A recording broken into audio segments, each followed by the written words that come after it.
지금으로부터 100년 전 우리나라가 일제의 통치를 받고 있던 시절 독립을 간절히 갈망했던 우리 선조들은 일본의 총칼 앞에서도 대한 독립을 외치며 거대한 시위를 벌였습니다.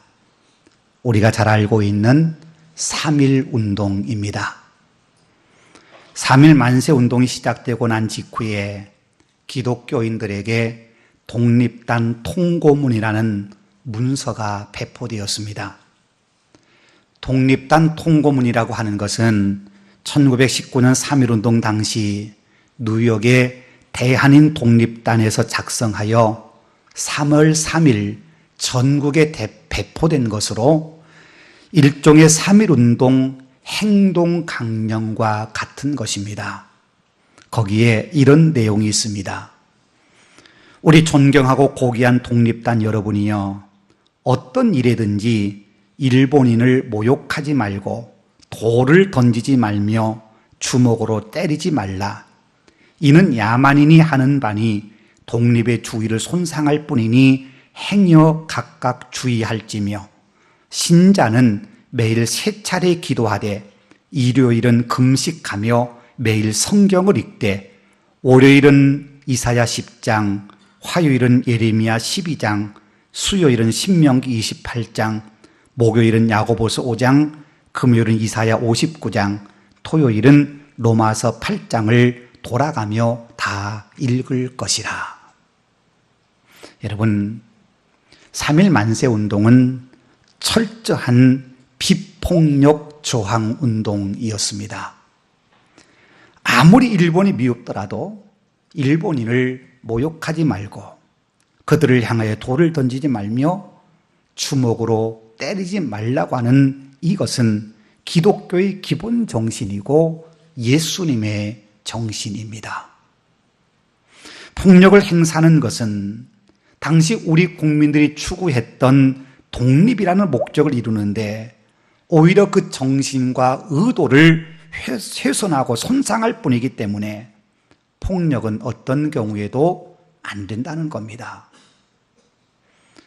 그런 부정적인 정부나 대외 세력에 대해서 시민들의 비폭력 저항 운동은 3.1 운동을 시점으로 해서 전 세계로 확산되어 갔습니다.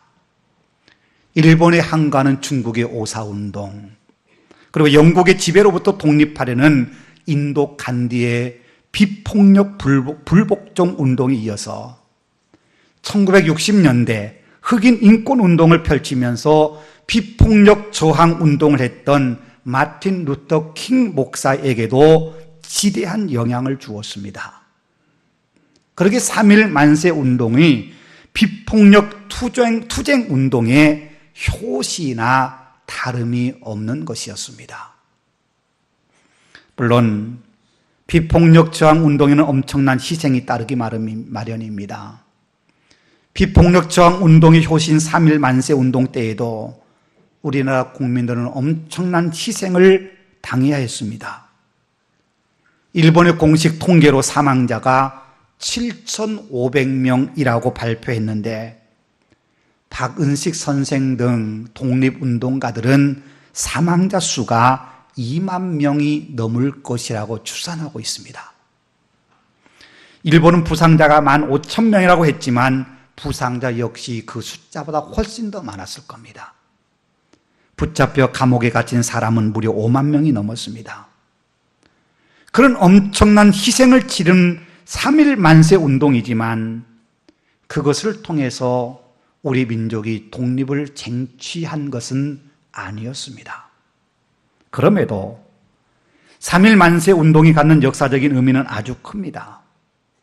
3.1 만세 운동이 일어나기 한 해 전인 1918년 당시 일본은 제1차 세계대전의 승전국 대열에 서면서 우리나라에서 독립에 대한 어떤 움직임도 없을 것이라고 생각했습니다. 일본의 우리나라 식민지 체제가 완전히 완성된 것이라고 그렇게 여겼던 것입니다. 그런데 1919년 3.1 운동을 통해서 조선은 결코 일본의 일부일 수 없고 엄연한 자주국이 되고자 한다는 그 우리나라 독립에 대한 열망을 세계에 알리는 계기가 되었습니다. 그래서 오랜 후이긴 하지만 1943년 카이로 선언에 이런 내용이 포함됩니다. 조선인의 노예 상태에 유의하여 적절한 절차를 밟아 독립시킨다. 카이로 선언문에 이런 문구가 표현된 것은 사민운동을 통해서 촉발된 우리 민족의 독립에 대한 강한 열망을 세계가 인정하고 알아주게 되었다고 하는 것을 이야기하고 있는 겁니다.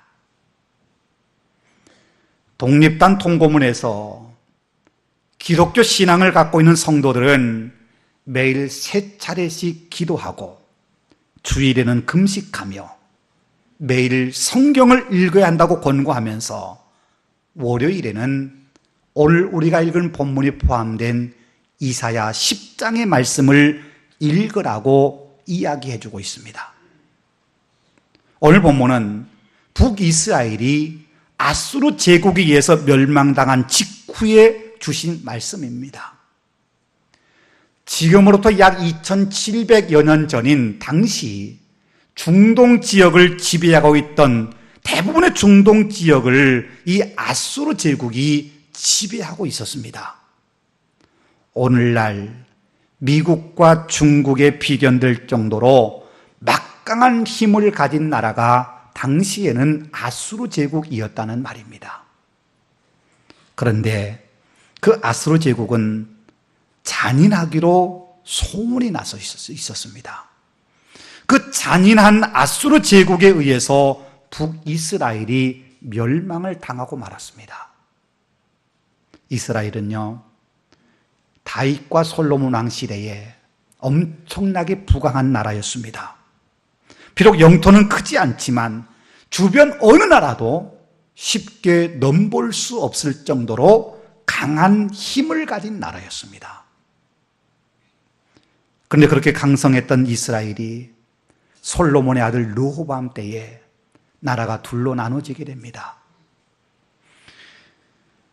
북쪽 10개 지파를 중심으로 만들어진 나라가 북이스라엘이라 그렇게 부르는 나라고, 유다와 베냐민 지파를 중심으로 만들어진 나라가 남유다입니다. 북이스라엘과 남유다 나눠지면서 이스라엘은 힘을 잃고 말았습니다. 그러다가 북이스라엘은 나라가 만들어진 지 불과 200년 만인 주전 721년에 아수르 제국에 의해서 멸망을 당하고 말았던 겁니다.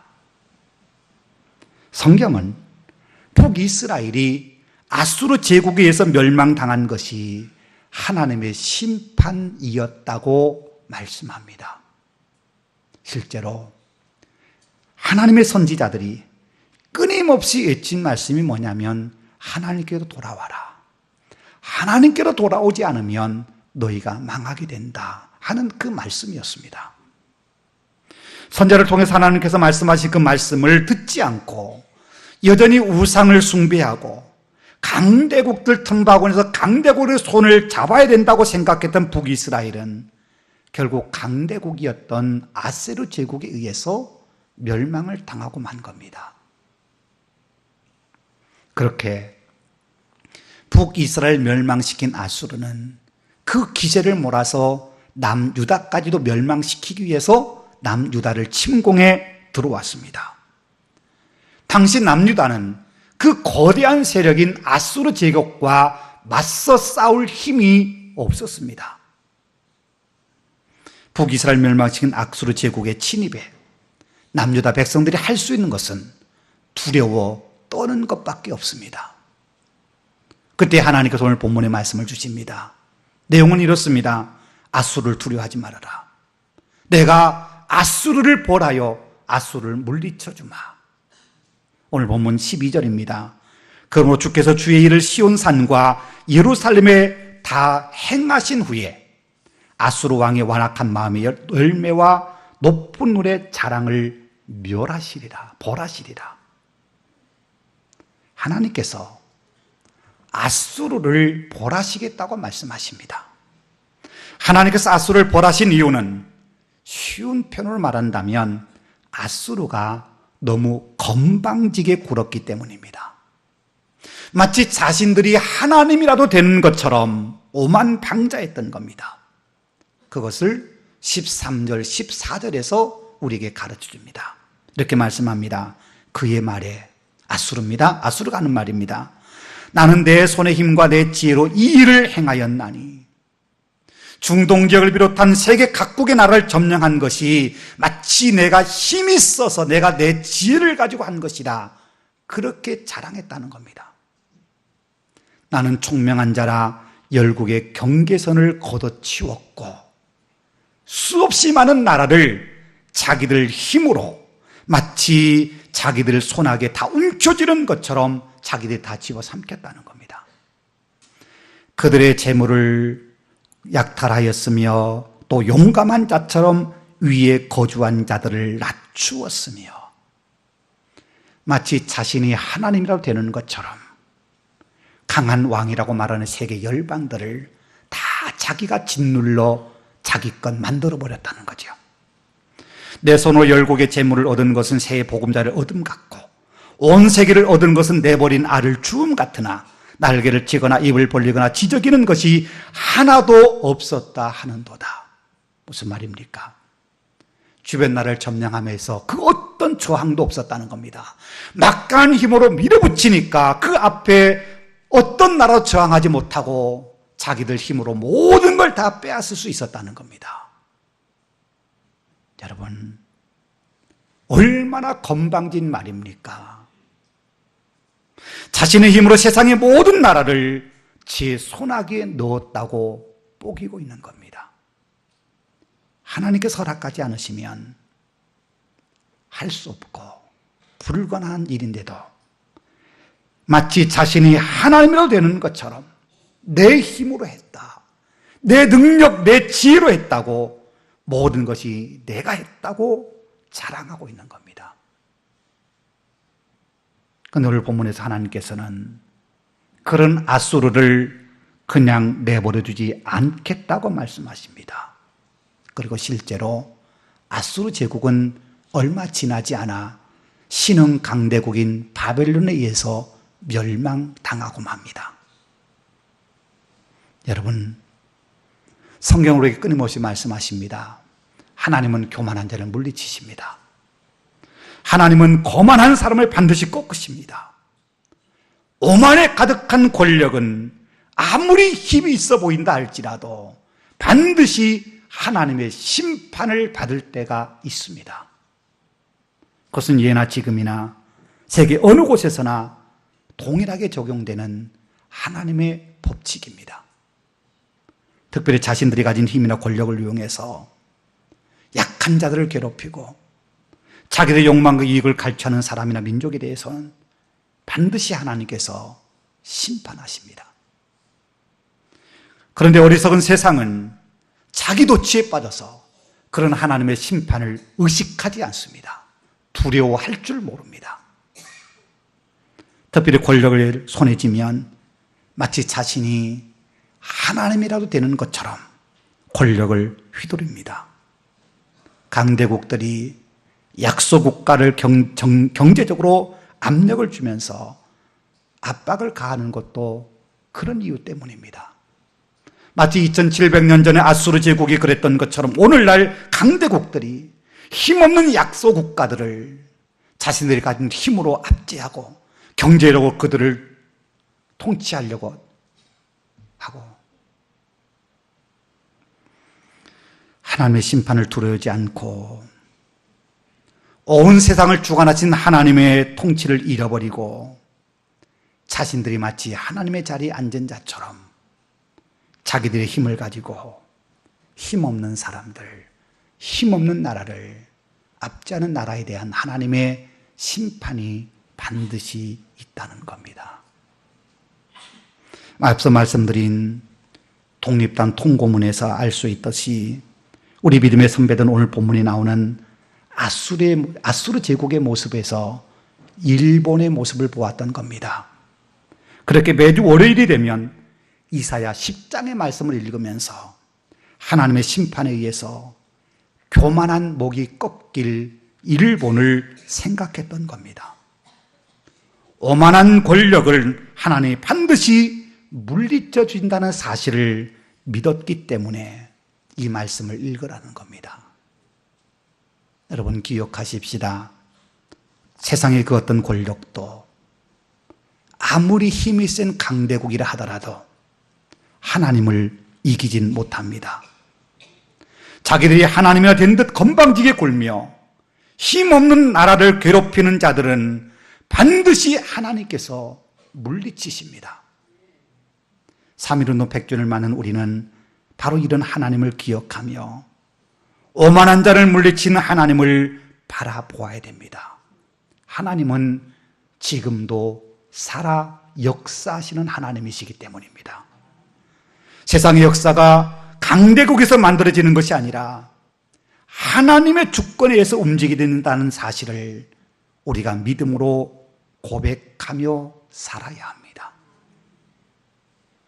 하나님께서 오만한 자를 물리치시고 자신이 하나님이라 되는 것처럼 오만방자한 세상의 권력을 꺾으시지만 하나님의 심판이 임할 때까지는 그 권력의 힘이 여전히 우리를 힘들게 할 수 있다는 것도 우리가 알아야 합니다. 그럴지라도 우리는 여전히 하나님만 바라보며 하나님만 의지해야 합니다. 그것이 진정한 믿음의 사람입니다. 삶이 평안하고 걱정, 근심, 두려움 없을 때에만 하나님을 바라보는 것이 아니라 힘들수록 상황이 악화되어 갈수록 더욱 하나님을 바라보아야 됩니다. 세상이 하나님의 뜻과 반대되는 길을 갈수록 우리는 더욱 믿음으로 주님을 바라보며 주님의 뒤를 따라가야 합니다. 주님의 길을 가야 됩니다. 그게 믿음의 사람들이 살아야 될 마땅한 삶의 방법이기 때문입니다. 오늘 본문 20절에서 하나님이 이렇게 말씀하십니다. 그날에 이스라엘 남은 자와 야곱 족속에 피난한 자들이 다시는 자기를 친 자를 의지하지 아니하고 이스라엘의 거룩하시니 여호와를 진실하게 의지하리니. 이것이 당신의 백성을 향한 하나님의 기대입니다. 하나님은 당신의 백성들이 그렇게 살기를 원하십니다. 그렇습니다. 여러분, 하나님의 백성들은 하나님을 의지하며 살아야 합니다. 그것이 하나님의 백성 아닙니까? 그런데 구약의 이스라엘 백성들이 그렇지 못했습니다. 눈에 보이는 강대국을 의지했습니다. 그 강대국들에게 잘못 보이면 혹 우리가 어떤 어려움을 겪지 않을지, 해를 당하지 않을지 그런 것이 두려웠던 겁니다. 그런데 문제는 이스라엘을 둘러싼 강대국이 하나만 있으면 좋을 텐데 그렇지 않았다는 겁니다. 그래서 백성들 사이에서는요, 어느 나라를 의지할 거냐, 이것 때문에 백성들 사이에 갈등이 일어납니다. 일부에서는 전통적인 강호인 남쪽의 애굽을 의지해서 애굽의 손을 빌어서 북쪽의 세력을 막아야 된다고 생각하는 사람이 있는가 하면, 어떤 사람들은 북쪽의 강대국인 아수르 제국이나 바벨론 제국을 잘 섬기고 그들에게 잘 보여야 우리 민족이 살아남는다고 생각하는 사람도 있었습니다. 어느 편에 서느냐, 애굽의 편에 서느냐, 바벨론이나 아수르 제국의 편에 서느냐, 이 문제 가지고 이스라엘 백성들이 두 패로 나눠서 자기들의 주장이 옳다고 서로 내분을 일으키고 있는 겁니다. 여러분 같으면 어떻게 하시겠습니까? 전통적인 강대국인 남쪽의 애굽의 손을 빌어 민족의 안녕을 보장받아야 된다고 생각하십니까? 아니면 북쪽의 신흥 강대국인 아수르 제국이나 바벨론 제국에게 잘 보여야만 살아남을 수 있다고 생각하십니까? 정답은 있습니다. 정답은 남쪽의 애굽도 아니고 북쪽의 바벨론이나 아수르의 강대국이 아닙니다. 하나님의 백성이 살아가는 방법은 오직 하나, 하나님을 신뢰하는 겁니다. 하나님의 백성이라고 하는 이스라엘 백성들이 그 해답을 제시하는 선지자들의 말을 듣지 않았습니다. 그리고 인간적인 생각으로 아수르나 바벨론 제국에 잘보이려 하기도 하고, 때론 애굽의 도움을 받아서 우리가 살아남을 수 있다고 애굽에 손 벌리고 아부하고, 그러다가 아수르 침략에 살아남았던 남유다도 주전 586년에 바벨론 제국에 의해서 멸망당하고 만 겁니다. 우리가 잘 아는 것처럼 북이스라엘 점령한 아수르가 남유다를 공격해 들어왔을 때 남유다의 당시 왕이 히스기야 왕이었습니다. 히스기야 왕은 그 아수르 제국과 싸울 힘이 없다는 걸 알았습니다. 그래서 히스기야가 선택한 방법은 오직 하나, 하나님만 신뢰하는 것밖에 없다, 그렇게 생각했습니다. 그래서 성전에 들어가 기도했지 않습니까? 하나님만 의지했습니다. 방법이 그것밖에 없다고 생각했기 때문입니다. 그래서 하나님께서는요, 아수르 군대 18만 5천 명을 하루아침에 송장이 되게 하셔서 남유다를 지켜주셨습니다. 힘이 없는 유다지만 하나님의 보호하심으로 지켜주신 겁니다. 하나님을 신뢰하고 하나님만 붙잡았을 때 하나님께서 기적 같은 방법으로 당신의 백성을 지켜주신 겁니다. 그런 역사적 경험이 있는데도 어리석은 남유다 백성들은 애국과 바벨론 사이에 이리 치고 저리 치는 긴박한 상황에서 하나님을 바라보지 못했습니다. 인간적인 생각으로 어느 편에 설 거냐, 애굽의 편에 설 거냐, 갈대아인인 바벨론 편에 설 거냐를 놓고 갈팡질팡하다가 결국 바벨론에 의해서 멸망당하고 만 겁니다. 여러분, 하나님께서는요, 1945년 일본을 제2차 세계대전에서 패망하게 하심으로 일본의 제국주의를 우리나라에서 물러가게 하셨습니다.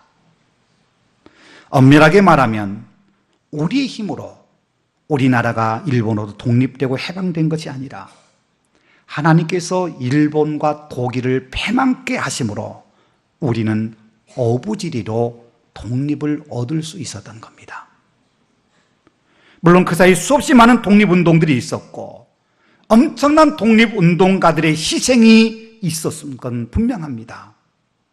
하나님께서 그런 독립운동인을 위해서 목숨을 바쳤던 분들의 수고와 희생을 기억하셨겠지만 더 중요한 것은 수많은 기독교인들이 눈물을 흘리며 하나님께 이 나라를 맡기고 이 나라에 자유를 주시라고 우리 믿음의 선배들이 기도했기 때문에 하나님께서 우리에게 독립이라고 하는 어마어마한 선물을 안겨주신 겁니다.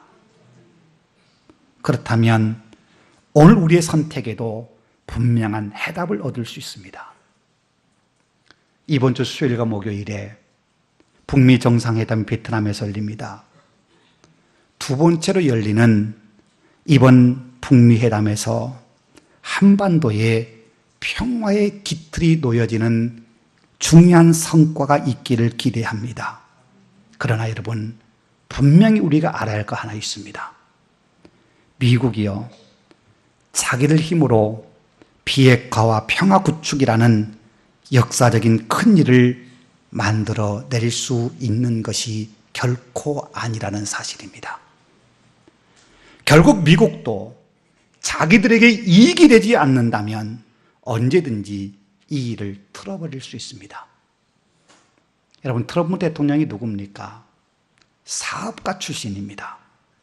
사업가의 마인드를 가지고 미국 우선주의, 미국 보호주의를 철저하게 주창했던 사람이 트럼프입니다. 그런 사람에게 한반도를 위해서 미국이 희생해 줄 거라, 여러분, 그런 기대가 가능하겠습니까?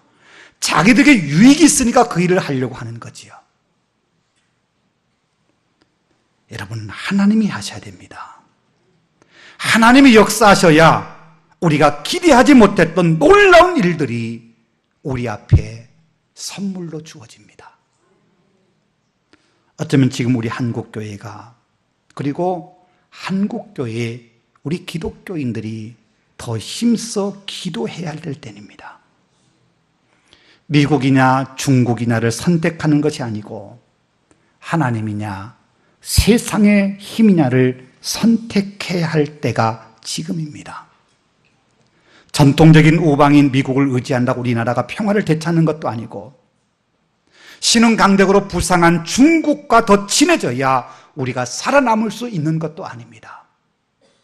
오직 의인은 믿음으로 말미암아 살리라 말씀하십니다. 그렇습니다. 미국이 아닙니다. 중국도 아닙니다. 우리는 오직 하나님을 바라보고 하나님만 신뢰해야 됩니다. 하나님께 매달려야 됩니다. 하나님께서 역사하셔야 우리 민족이 살아날 길이 보이는 겁니다. 오늘 본문의 마지막 절에서 하나님께서 이렇게 말씀하십니다. 남은 자 곧 야곱의 남은 자가 능하신 하나님께로 돌아올 것이라. 능하신 하나님께로 돌아올 것이라. 여러분, 그렇습니다. 우리는 하나님께로 돌아가야 됩니다. 여러분, 이 말씀은 아수르 제국의 손아귀에서 벗어난 유다를 하나님이 그 아수르 제국의 손에서 건져주시면 그 남아있는 자가 하나님께로 돌아올 거라는 말씀입니다. 그러나 여러분, 이 말을 좀 우리가 적용되게 생각해 보십시다. 살아남을 자는 하나님께로 돌아와야 된다. 살아남기 위해서는 하나님께로 돌아와야 된다. 여러분, 그 말씀 아닙니까? 매를 맞고 난 후에 살아남은 자는 당연히 하나님께로 돌아올 겁니다. 근데 그것보다 더 좋은 길이 뭡니까? 매를 맞기 전에 능하신 하나님께로 돌아오는 겁니다. 더 큰 시련, 더 큰 고난, 더 큰 어려움이 닥치기 전에 먼저 하나님께로 돌아서서 하나님을 붙잡는 겁니다. 그것이 우리가 살 길입니다. 지금 한국교회가 어떻습니까? 아니, 우리의 신앙은 어떻습니까? 지난날 힘들었을 때 하나님을 붙잡고 하나님께 부르짖던 그 신앙이 아직도 우리 가운데 지금 남아 있습니까? 너무나도 풍요로운 시대에 우리의 신앙이 나태해져 버리지 않았습니까? 너무나 살기 좋은 시대가 되어서 이제는 신앙생활을 목숨 걸고 하는 시대는 지났다고 생각해 버립니다. 신앙생활이 마치 취미생활 정도로 취급받고 있습니다. 그래서 내가 하고 싶은 거 다 하고 남은 후에 예배를 드립니다. 내가 하고 싶은 거 다 하고 난 다음에 시간 남으면 봉사하고 섬기는 일을 합니다. 내 시간 다 빼놓고 난 다음에 시간 남으면 그때 기도합니다. 신앙생활에서 절박함이 사라져 버렸습니다. 하나님을 신뢰한다고 하지만 하나님 아니면 안 된다고 하는 절박감이 오늘 우리에게서 사라지지 않았습니까? 하나님보다 돈을 더 신뢰하고 돈을 더 좋아합니다. 자본주의 시대에 살아남을 방법이 하나님을 붙드는 것이 아니라 돈을 붙드는 거라고 생각하며 사는 신앙인들이 얼마나 많습니까? 여러분, 남북이 화해 무드가 되고 평화 정착을 위한 로드맵이 만들어진다고 해서 우리나라가 안전해질 거라고 생각하십니까?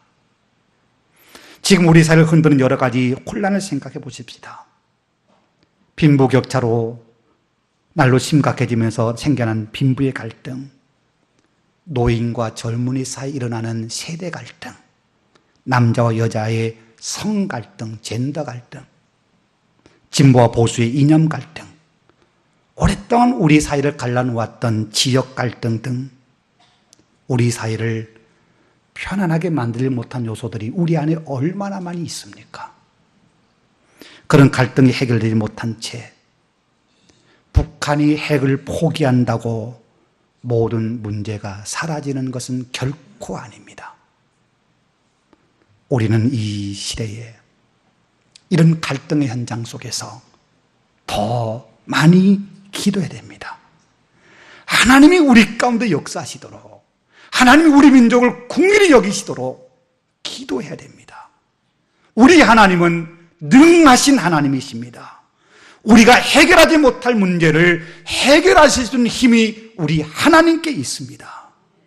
우리가 하나님을 신뢰할 때 하나님께서는 신뢰하는 당신의 백성을 위해서 당신이 놀라운 일을 행하실 겁니다. 하나님께로 돌아가야 됩니다. 능하신 하나님께로 돌아가야 됩니다. 능하신 하나님의 손을 붙잡으십시다. 능하신 하나님께서 하시도록 우리의 모든 걸 하나님께 맡기십시다. 그러면 하나님이 하십니다. 기도하겠습니다. 은혜가 풍성하신 아버지 하나님 감사합니다.